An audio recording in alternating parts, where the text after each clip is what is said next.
Hello everyone, welcome in chemistry world. आज से reagent की सीरीज स्टार्ट होने वाली है। हम लोग रिएजेंट के बारे में जानेंगे कि कितने टाइप से रिएजेंट होते हैं और कौन कौन से रिएजेंट किस ऑर्गेनिक रिएक्शन में किस तरीके से पार्टिसिपेट करते हैं और क्या चेंजेस लाते हैं रिएक्टेंट टू प्रोडक्ट करने में। देखो भाई, रिएजेंट जो टॉपिक है ऑर्गेनिक केमिस्ट्री का, ये बहुत ही इंपॉर्टेंट टॉपिक है। अगर आपको रिएजेंट का नॉलेज नहीं होगा कि कौन सा रिएजेंट कौन सा काम करता है, तब तक आप ऑर्गेनिक रिएक्शन नहीं कर सकते, क्योंकि सारी रिएक्शन याद कर लेना ये इम्पॉसिबल सी बात है कि आपको सारी रिएक्शन याद हो जाए, हर टाइप की रिएक्शन। इसलिए रिएजेंट के थ्रू इसे याद किया जाता है। आपको रिएजेंट का नॉलेज होना चाहिए। तो रिएजेंट को बेसिकली 5 पार्ट में इस तरीके से हमने डिवाइड किया है। पहला आपको दिख रहा होगा, पहला कि reagent based on organometallic compound. ऐसे रिएजेंट जो ऑर्गेनोमेटेलिक कंपाउंड पर बेस्ड होते हैं, जैसे ग्रिग्नार्ड रिएजेंट आपका हो गया RMGX, ठीक है। इसी तरीके से गिलमान रिएजेंट हो गया। ये जो रिएजेंट हैं ये ऑर्गेनोमेटेलिक कंपाउंड्स में आते हैं। सेकंड जो है आपका वो है reagent based on functionalization of alkene and alkyne. Third है आपका रिएजेंट बेस्ड ऑन रिडक्शन। जो रिएजेंट रिडक्शन करने के काम में आते हैं उनको इस पार्ट में रखा गया है। फिर ऐसे रिएजेंट जो ऑक्सीडेशन करते हैं, और इनके अलावा जो भी बच जाएंगे उस सबको मिसलेनियस रिएजेंट में रखा गया है। तो आज एक एक करके स्टार्ट करेंगे।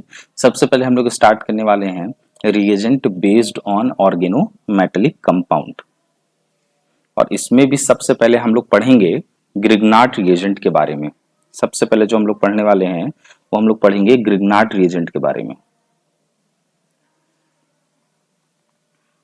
ये ग्रिग्नार्ड रिएजेंट होते क्या हैं?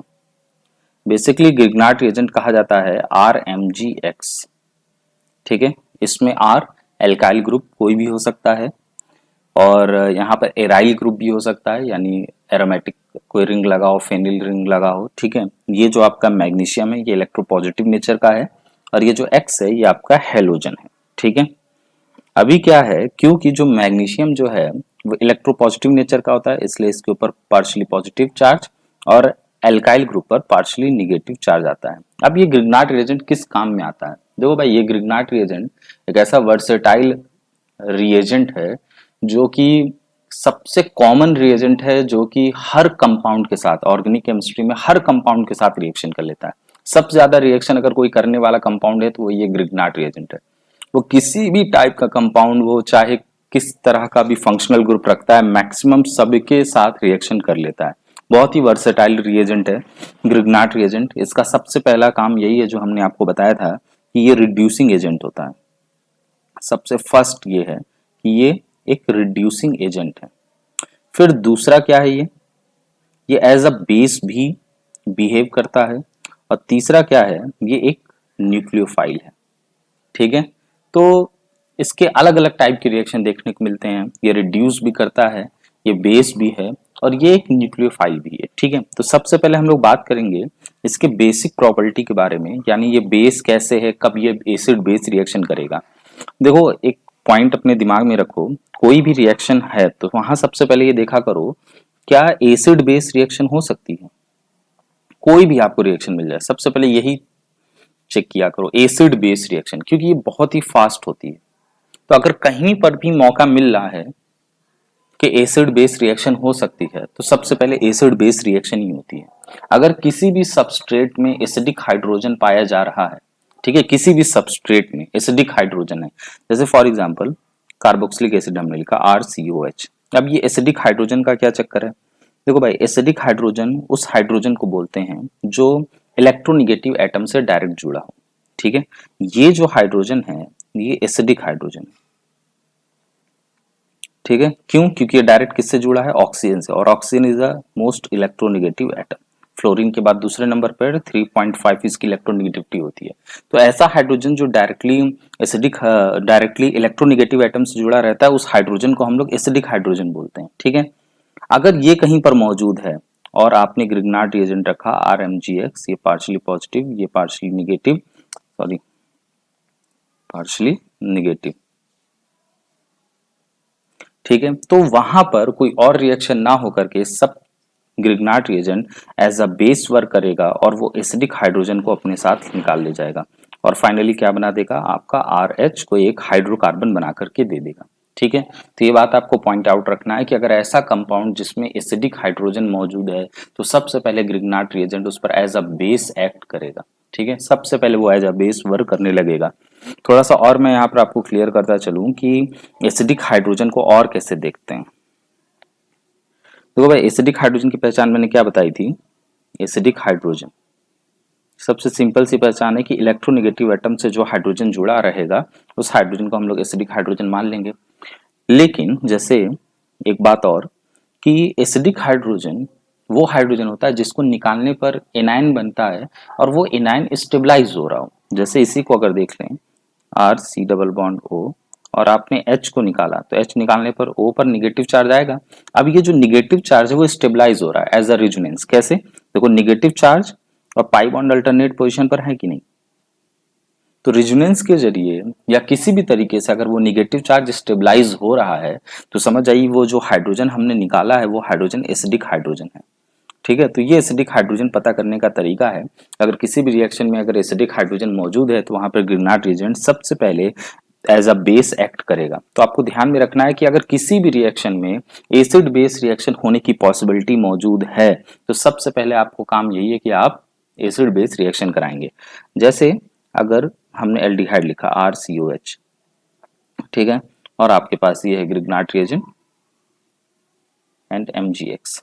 ठीक है, अभी क्या ये एज अ बेस वर्क करेगा। इस हाइड्रोजन को देखिए, क्या ये एसिडिक हाइड्रोजन है, नहीं, ये नॉट एसिडिक है, नॉट एसिडिक। क्यों, क्योंकि ये डायरेक्ट किसी इलेक्ट्रोनेगेटिव एटम से नहीं जुड़ा हुआ है। कार्बन जो है, कार्बन और हाइड्रोजन की इलेक्ट्रोनेगेटिविटी लगभग एक जैसी होती है, तो डायरेक्ट किसी मोस्ट इलेक्ट्रोनेगेटिव एटम से तो जुड़ा हुआ नहीं है। आप हाइड्रोजन को निकाल के देखिए, इस कार्बन पे कैसा चार्ज आ जाएगा, निगेटिव चार्ज। क्या ये निगेटिव चार्ज स्टेबलाइज हो रहा है किसी के जरिए से, नहीं, बगल में R लगा हुआ है। R क्या होता है, +I, एंड +I का काम होता है इलेक्ट्रॉन देना, यानी वो निगेटिव चार्ज को और अनस्टेबल कर रहा है। जबकि स्टेबलाइज करने का काम कौन करता है, -I, यानी कोई इलेक्ट्रॉन विड्राइंग ग्रुप अगर लगा होगा तो। ठीक है, क्योंकि वो इलेक्ट्रॉन निकाल लेगा जिसकी वजह से निगेटिव चार्ज अपने आप को स्टेबल महसूस करेगा, वो स्टेबलाइज हो जाएगा। समझ में आई बात। ठीक है, तो ये हाइड्रोजन एसिडिक नहीं है, तो यहाँ पर ग्रिग्नार्ड एसिड बेस रिएक्शन नहीं होगी, यहाँ पर एसिड बेस रिएक्शन नहीं होने वाली है। तो फिर ग्रिग्नार्ड रिएजेंट कैसे एक्ट करेगा, तो यहाँ पर ग्रिग्नार्ड रिएजेंट एक्ट करेगा as a nucleophile, as a nucleophile. ठीक है, आप देख रहे हैं, ये मैं सारी चीजें हटा देता हूं।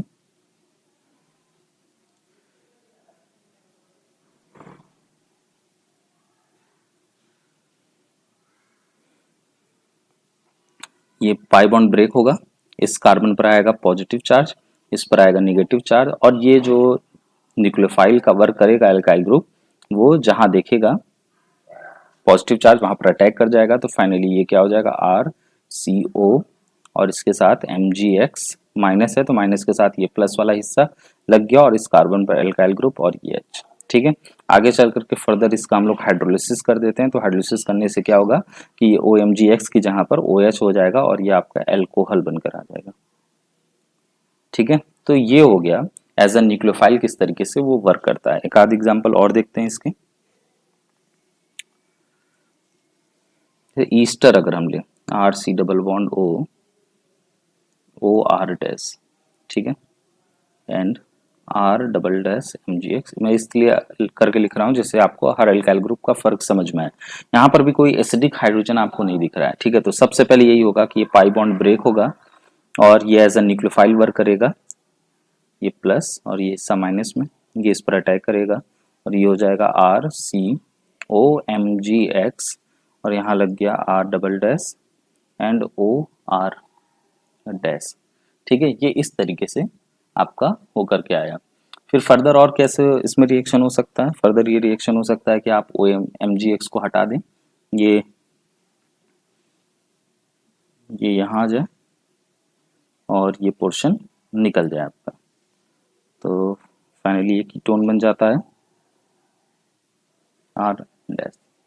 ठीक है, अब इसको आगे अगर आप और हाइड्रोलिसिस करा लें तो कीटोन जो होगा आपका फर्दर अगर आप और ग्रिग्नार्ड रिएजेंट से रिएक्शन कराएं तो ये आपका अल्कोहल में कन्वर्ट हो जाएगा। तो आपने देखा किस तरीके से ये कब एसिड बेस की तरह बिहेव करता है और कब किस तरीके से ये न्यूक्लियोफाइल का वर्क करेगा। और इसके कुछ एग्जाम्पल देखते हैं ग्रिग्नार्ड रिएजेंट के, कुछ अच्छे एग्जाम्पल।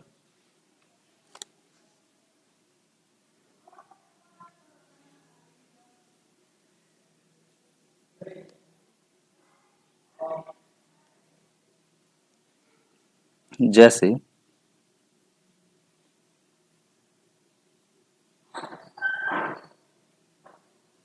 ये क्वेश्चन है आपके सामने, phenyl magnesium bromide dry ether लिया गया है एंड सेकंड आपसे कह रहा है रिएक्शन कराने को, हाइड्रोलिसिस करने को एसिडिक मीडियम में।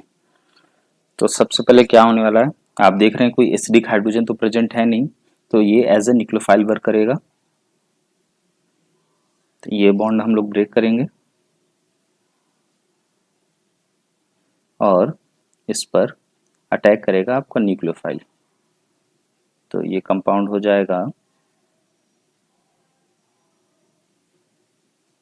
O माइनस रहेगा, यहाँ से आपने फेनिल ग्रुप लगा दिया। ठीक है, अभी फर्दर क्या होगा, इस रिंग की ओपनिंग होगी, रिंग ये खुल जाएगा। कैसे, ये बॉन्ड इधर ब्रेक करा लेगा और ये निगेटिव चार्ज इधर शिफ्ट हो जाएगा, तो आपका कंपाउंड हो गया, रिंग की ओपनिंग कर दिया तो ये बॉन्ड तो खत्म हो गया। ये आपका हो जाएगा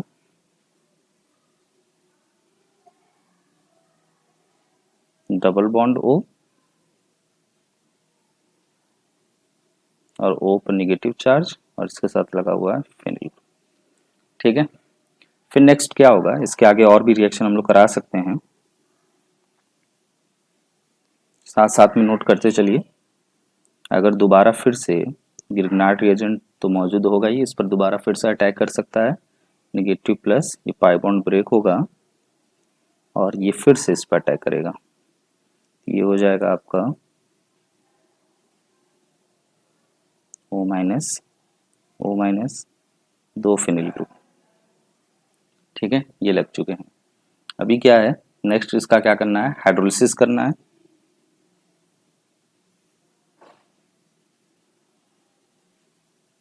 नेक्स्ट जब एसिडिक मीडियम में जब आप हाइड्रोलिसिस करेंगे तो हाइड्रोलिसिस करने पर क्या होगा कि ये जो दोनों निगेटिव ऑक्सीजन आपको दिख रहे हैं यहाँ पर OH लग जाएगा।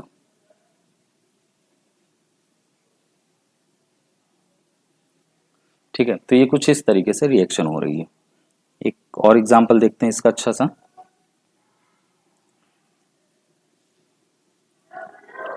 कि ग्रिग्नार्ड रिएजेंट किस तरीके से एक्ट कर रहा है। ये आपका साइनाइड ग्रुप लगा हुआ है, इसके आगे भी phenyl magnesium bromide ether and दूसरा जो है आपका हाइड्रोलिसिस करना है।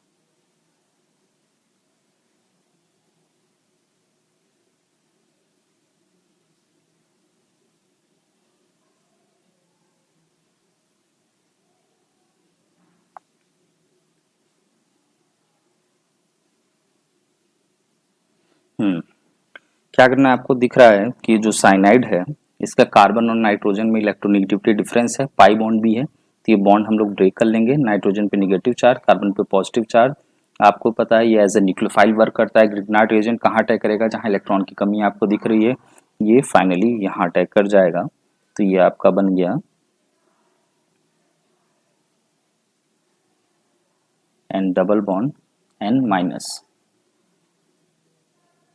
अभी क्या करेंगे, फर्दर इसका हाइड्रोलिसिस करेंगे एसिडिक मीडियम में। तो जब हाइड्रोलिसिस करेंगे तो नाइट्रोजन की जगह पर जो निगेटिव चार्ज है वहाँ H प्लस हम लोग लगा सकते हैं, तो ये बन जाएगा आपका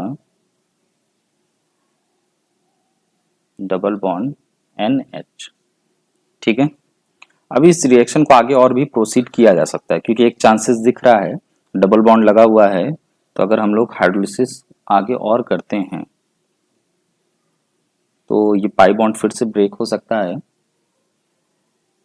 और OH जो है वो कार्बन पर अटैक कर सकता है। सिंगल बॉन्ड NH और यहाँ लग गया आपका OH और निगेटिव चार्ज। दोबारा फिर से H प्लस जो है वो यहाँ चला जाएगा, तो ये बन जाएगा आपका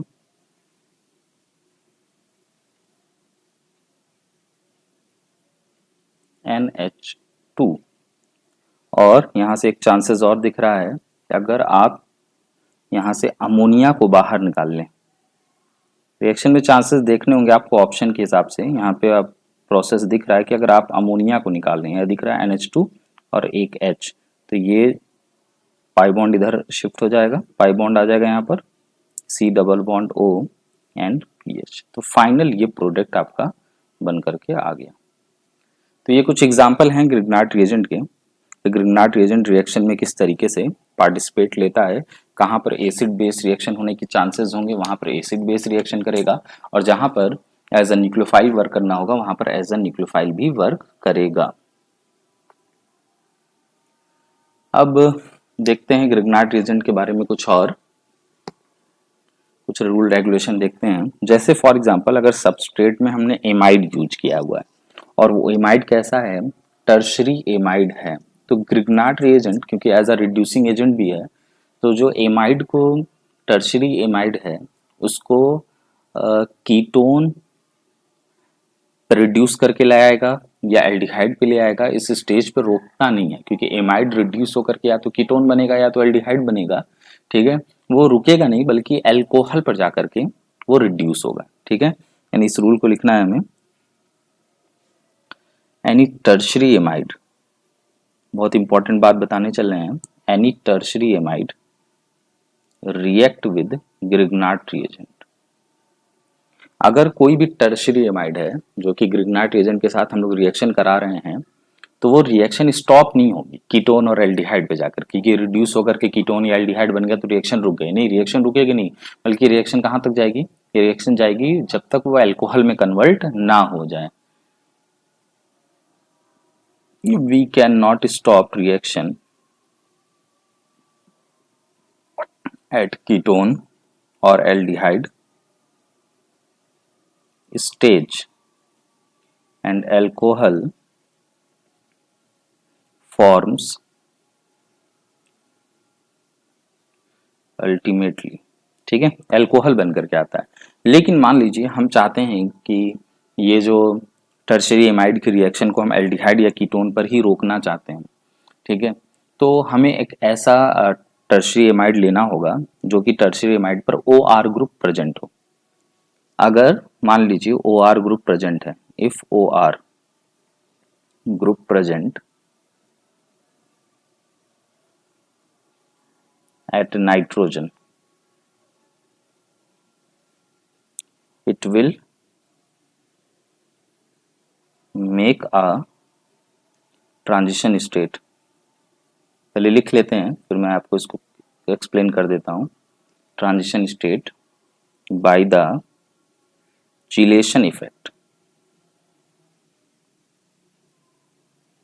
and controls the rate of reaction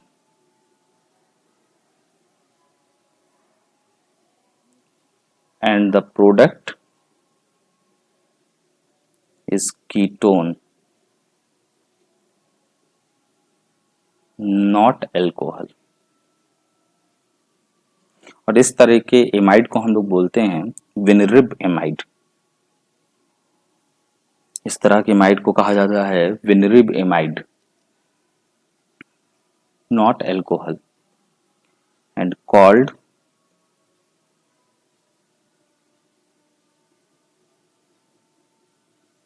विनरिब amide, ठीक है। तो फिर से इस बात को समझते हैं, जैसा अभी पहले स्टेटमेंट मैंने दिया था कि अगर कोई भी टर्शियरी एमाइड है तो अगर उसका रिडक्शन हम लोग करा रहे हैं ग्रिग्नार्ड रिएजेंट के प्रेजेंट में, तो वो आपका अल्कोहल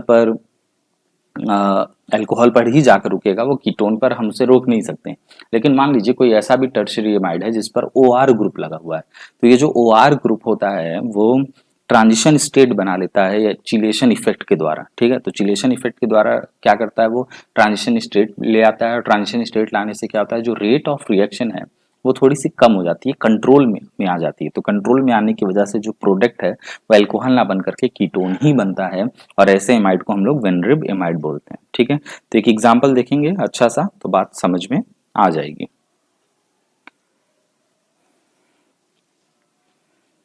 एग्जाम्पल देखते हैं, phenyl group, methyl H O M E. ठीक है, अब इसका क्या करना है, हम ग्रिग्नार्ड रिएजेंट से रिएक्शन कराना है, फेनिल मैग्नीशियम ब्रोमाइड। ठीक, अभी देखते हैं क्या इसमें टर्शियरी एमाइड पाया जा रहा है। बिल्कुल, ये देख सकते हैं आप, ये जो आपका है वो टर्शियरी एमाइड है। देखिए CON जो होता है वो टर्शियरी एमाइड CONH2। ठीक है, लेकिन यहाँ पर दोनों हाइड्रोजन की जगह पे देखिए कोई ना कोई ग्रुप लगा हुआ है, एक OMe लगा हुआ है और एक फेनिल ग्रुप लगा, OMe मतलब OR ग्रुप लगा हुआ है। तो OR ग्रुप लगने की वजह से क्या होने वाला है, अभी क्या है, अगर OR ग्रुप ना लगा रहता और इस आप टर्शियरी एमाइड का आप रिडक्शन करा रहे होते, तो यहाँ पर ये जो CO ग्रुप जो होता है, ये जो एमाइड टर्शियरी एमाइड वाला जो ग्रुप है, या जो ये जो कीटो ग्रुप है, ठीक है, ये डायरेक्ट किस में कन्वर्ट होता है, ये डायरेक्ट कन्वर्ट होता है आपका एल्कोहल में। ये पूरा एमाइड वाला जो ग्रुप है वो डायरेक्ट कन्वर्ट होता है एल्कोहल में। लेकिन क्योंकि यहाँ पर OR ग्रुप लगा हुआ है, तो ये OR ग्रुप ट्रांजिशन स्टेट करेगा। कैसे करेगा, सबसे पहले क्या काम करते हैं, ग्रिग्नार्ड रिएजेंट का अटैक कराते हैं। तो ग्रिग्नार्ड रिएजेंट का अटैक कैसे होगा, ये पाई बॉन्ड ब्रेक होगा, यहाँ निगेटिव और यहाँ पर पॉजिटिव चार्ज आएगा, ये हो गया माइनस, ये हो गया प्लस। तो ये न्यूक्लियोफाइल यहाँ पर अटैक करेगा इस कार्बन के पास। तो अटैक करके क्या बनाएगा,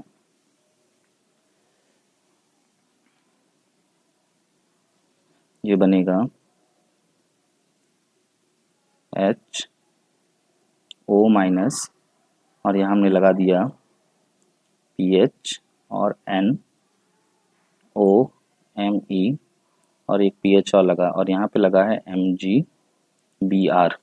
अब ये जो MgBr है, ठीक है, ये इसके साथ क्या बना रहा है आपका ट्रांजिशन स्टेट।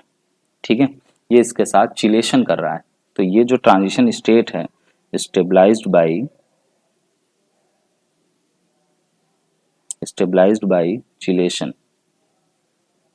ठीक है, तो आप यहाँ देख रहे हैं कि ये जो हिस्सा है, ये नाइट्रोजन जो है इसके साथ, सॉरी नाइट्रोजन में कह रहा हूँ, ये OMe जो ग्रुप होता है, ये जो OMe ग्रुप है वो क्या काम करेगा, MgBr के साथ चिलेशन कर लेगा। ठीक है, इसके साथ पार्शियली बॉन्डिंग कर लेगा, एक ट्रांजिशन स्टेट बन करके आ जाएगा। तो अब ये स्टेबलाइज हो गया है। तो स्टेबलाइज होने की वजह से इसका जो रेट ऑफ रिएक्शन है वो फर्दर इंक्रीज नहीं करेगा, कंट्रोल में आ जाएगा। और कंट्रोल में आने की वजह से क्या होने वाला है, कंट्रोल में आने की वजह से ये जो पोर्शन है अब अल्कोहल में नहीं कन्वर्ट होगा, कीटोन में कन्वर्ट होकर के रह जाएगा। इस बॉन्ड को हम लोग ऐसे ब्रेक कर लें और ये जो ऑक्सीजन का नेगेटिव चार्ज यहाँ शिफ्ट हो जाएगा। तो PH MEH PH and double bond O। बाकी ये जो हिस्सा है वो अलग हो गया, इससे हमें कोई लेना देना नहीं। तो आप ये देख रहे हैं ये क्या बन करके आ रहा है, ये आपका कीटोन बन करके आ गया है। ठीक है, तो सिंपल सा आपको करना क्या है, इसमें आपको देख के डरने की जरूरत नहीं, इतना बड़ा कंपाउंड क्या करेंगे, बहुत आसान एग्जाम में इस टाइप का क्वेश्चन आएगा तो आपको छोड़ के आने की जरूरत नहीं है। ठीक है, अब उसे ध्यान से देखिए, अगर OMe ग्रुप है तो बस आपको क्या करना है, इस नाइट्रोजन वाले पोर्शन को हटाना है और इसे कीटोन बना के रख देना है। ठीक है, ये नाइट्रोजन वाला पोर्शन आप हटा देंगे, यहाँ पर बस न्यूक्लियोफाइल ग्रिग्नार्ड रिएजेंट का जो न्यूक्लियोफाइल यानी निगेटिव वाला हिस्सा होगा उसे अटैच करा के उस कार्बन से आप कीटोन बना के रख देंगे। अगर OMe ग्रुप नहीं लगा हुआ है तो आप इसे अल्कोहल में कन्वर्ट कर देंगे। ठीक है, चलिए एक रिएक्शन और देखते हैं।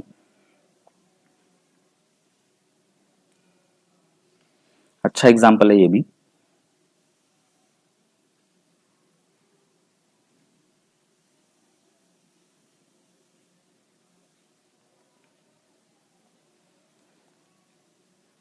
डरना नहीं है सबस्ट्रेट देख करके कि हाँ ये क्या बन गया है। ठीक है, आप अगर ध्यान से करेंगे तो हो जाएगा, क्योंकि इतना बड़ा स्ट्रक्चर जो बना रहता है उसमें से मैक्सिमम से हमें कोई मतलब नहीं होता। ये यहाँ पर लगा हुआ है COMe। ठीक है, और इधर लग गया है आपका ये above द प्लेन लगा हुआ है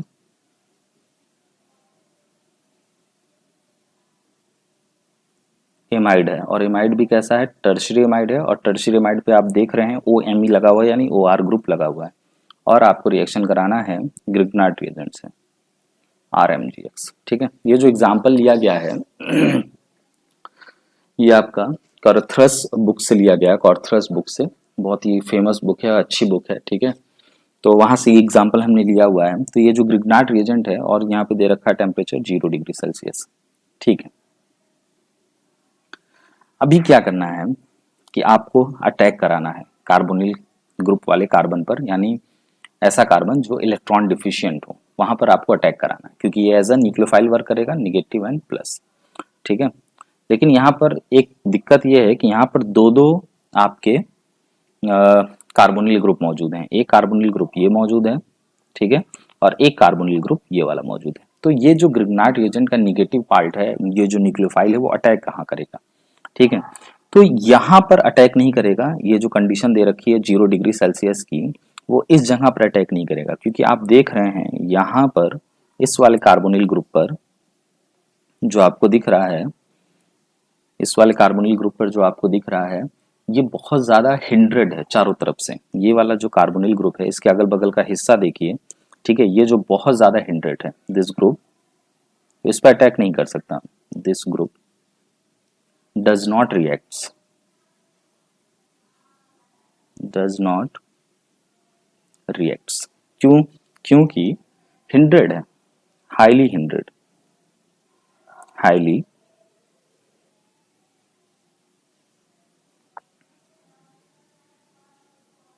हिंड्रेड। लेकिन अगर टेम्परेचर थोड़ा ज्यादा होता है, रूम टेम्परेचर या थोड़ा सा उससे ज्यादा, तो रिएक्ट कर सकता है, बट एट हाई टेम्परेचर यानी 25 से 30 डिग्री सेल्सियस होता तो ये रिएक्ट कर लेता। ठीक है, तो पहले इस क्वेश्चन को समझना है सबस्ट्रेट को। यहाँ पर ये जो सबस्ट्रेट दे रखे हैं, ठीक है, तो सबस्ट्रेट में क्या है कि दो दो कार्बोनिल ग्रुप था, तो कौन सा कार्बोनिल ग्रुप पर न्यूक्लियोफाइल अटैक करता? तो ये वाला जो कार्बोनिल ग्रुप हमें दिख रहा है, ये कार्बोनिल ग्रुप काफी ज्यादा हिंड्रेड है, तो हिंड्रेड होने की वजह से ये रिएक्शन में पार्टिसिपेट नहीं लेगा। लेकिन हाँ, टेम्परेचर को अगर बढ़ाया जाए तो रिएक्शन में पार्टिसिपेट ले सकता है, लेकिन क्योंकि क्वेश्चन में 0 डिग्री सेल्सियस दे रखा है, तो इससे हमें कोई लेना देना नहीं है। तो आप इतनी सी बात समझ गए होंगे, तो अब हमारे लिए आसान हो गया। अब उधर क्या लिखा हुआ मुझे कोई मतलब नहीं, उसे हम एज टू एज उतारते चले जाएंगे क्वेश्चन में। ठीक है, आगे क्वेश्चन को बढ़ाते हैं। तो मैं इसे रफ कर रहा हूँ, ये सारे पार्ट्स, उम्मीद है कि आपने नोट कर लिया होगा।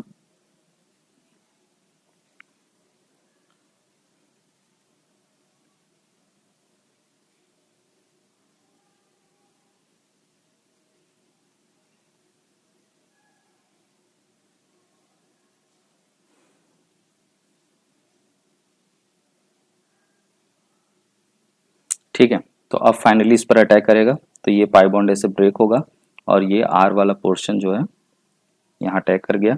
इधर क्या बना, मैं इसे नहीं बना रहा हूँ, बना ही देता हूँ ऐसे।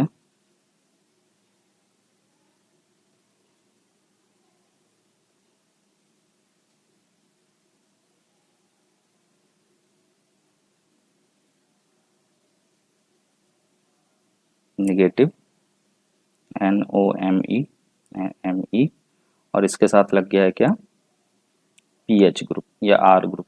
ठीक है,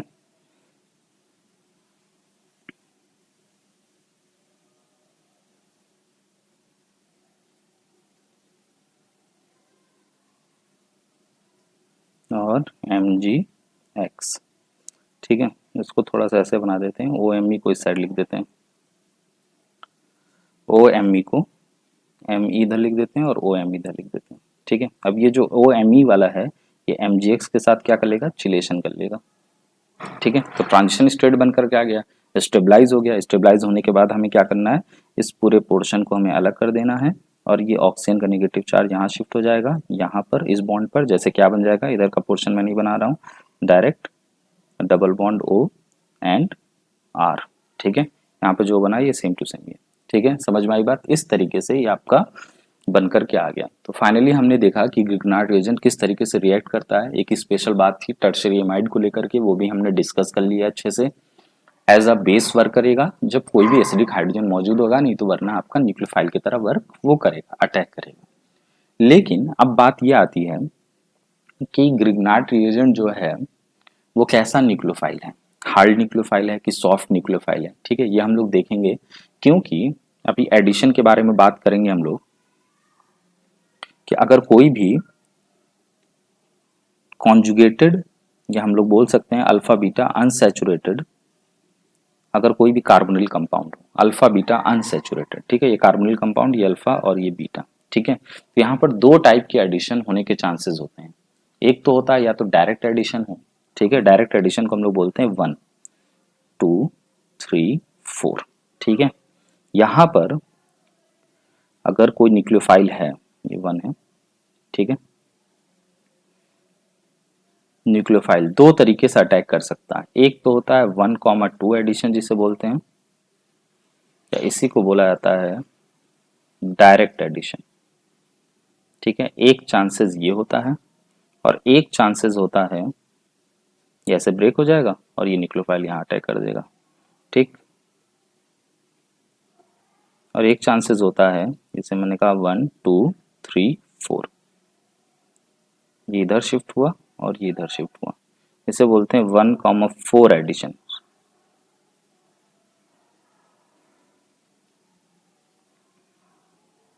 या इसी को बोलते हैं कॉन्जुगेटेड एडिशन।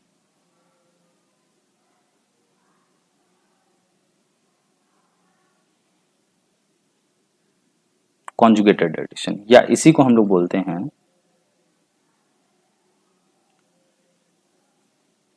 Manic addition.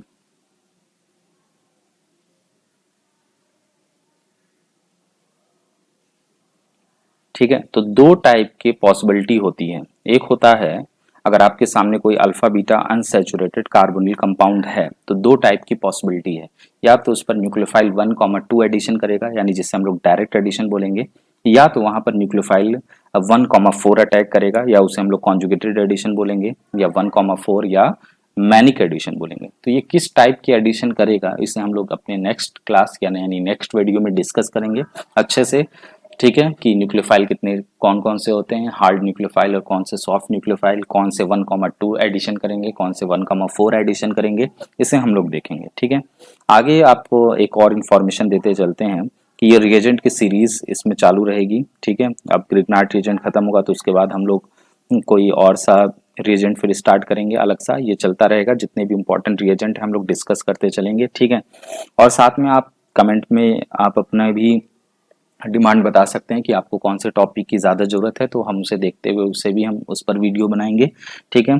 कोई भी किसी भी टाइप की प्रॉब्लम, किसी भी टाइप की क्वेरी या कुछ भी आप पूछना चाहते हैं तो मेरा मेल आईडी है SADDAMATTARI@gmail.com, ठीक है।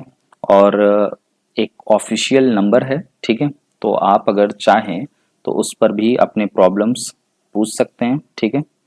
और वो ऑफिशियल नंबर व्हाट्सएप नंबर है 7905198061, ठीक है। ये ऑफिशियल व्हाट्सएप नंबर है, आप इस पर भी मैसेज करके जो भी आपको क्वेश्चन पूछना है, जो भी, क्योंकि अब ये जो रिएजेंट की सीरीज अपलोड होगी तो उसके साथ साथ आपको प्रॉब्लम्स भी दिए जाएंगे, पीडीएफ भी अपलोड होगी, ठीक है। कुछ भी आपको क्वेरी या क्वेश्चन पूछना है तो आप इस पर पूछ सकते हैं।